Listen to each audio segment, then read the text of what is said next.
Arjon po. Taga saan ka ba, Arjon? Taga Bicol po. So, ikaw ay isang single dad. Single dad po. Ibig sabihin nun, wala kang asawa ngayon. Wala po. Bakit? Hiwalay po. Hiwalay po. Ay, matagal na. Mga almost 3 years na po. Ilan ang anak mo? 4 po. Nasa iyo lahat? Opo. Nasaan yung misis mo? Nag-OFW po.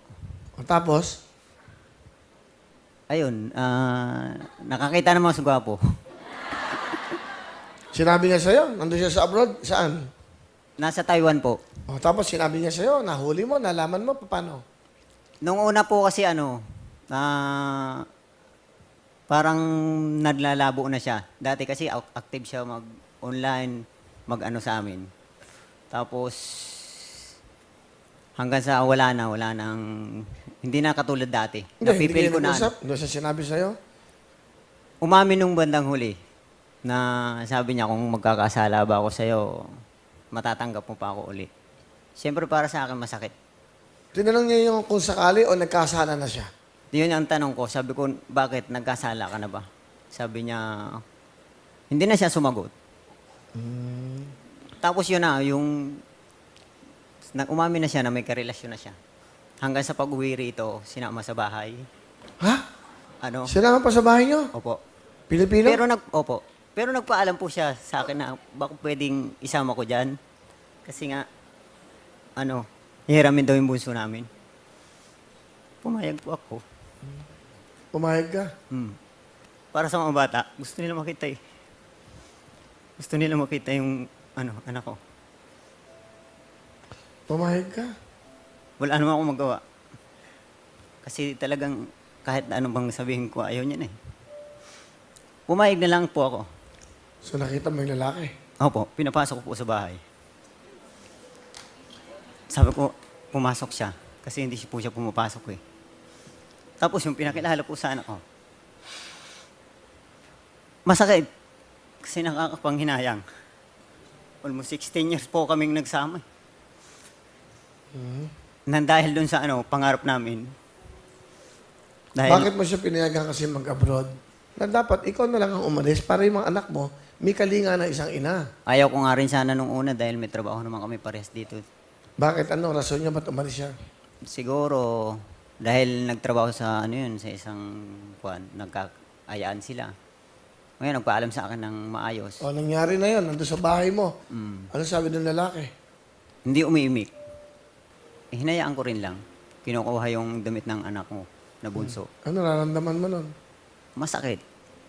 Kasi siyempre, nakakapanghinayang. Sobrang nangihinayang. Kahit hanggang ngayon. Pero unti-unti nang Pero ngayon ba, may asawa ka? Wala po. Hindi ko magawang dahil yung mga anak ko, 4 nasa akin eh. Lahat ako lang tumataguyod. Eh, wala naman akong construction lang ako. Minsan, kahit na lang, nagtitinda ng sa harapan ng bahay, mga merienda, nag-burger kami mag-ama. Yung ba mga anak mo, nag-aral? Opo, yung isa po, kakikinder lang ngayon. Yung 6 years old, yung bunso.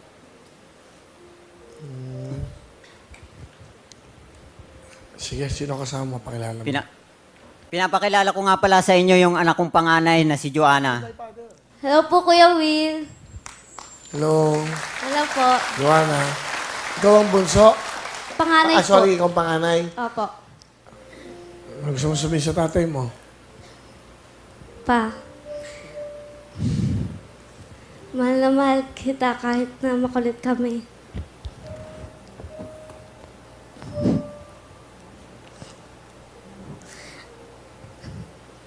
Kahit na ikaw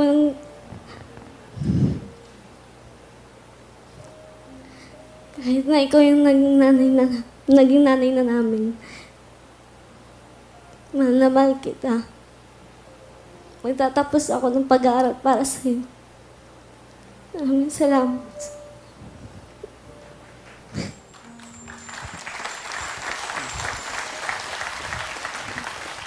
Salamat din sa'yo, anak. May papayo ko lang sa'yo. Lagi mong tandaan kahit nagkaganito yung natin, pamilya. Mag-aral kayo. Yun lang. Wala akong ibang pamamana. Kundi yan lang. Tandaan nyo lagi, hanggang sa uli, hindi ako bibitaw. Basta, pangako niyo sa akin na tutulong kayo sa akin. Ginagawa ko lahat kahit sobrang hirap yung maging isang nanay, tatay. Kahit minsan hindi ko maibigay sa inyo yung mga pangangailangan niyo. Sorry. Yun lang. Pero gagawin ko ang lahat para mapag-aaral kayo. Yun lang. Mahal na mahal ko kayo, lahat. Nag-aaral ka ba? Opo. Anong year mo na? 4th year. Ikaw, ano mensahe mo sa nanay ng mga anak mo?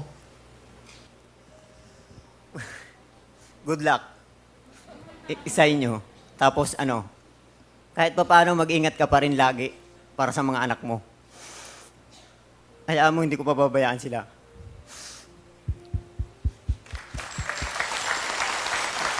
Masakit. Masakit pero tinanggap ko na.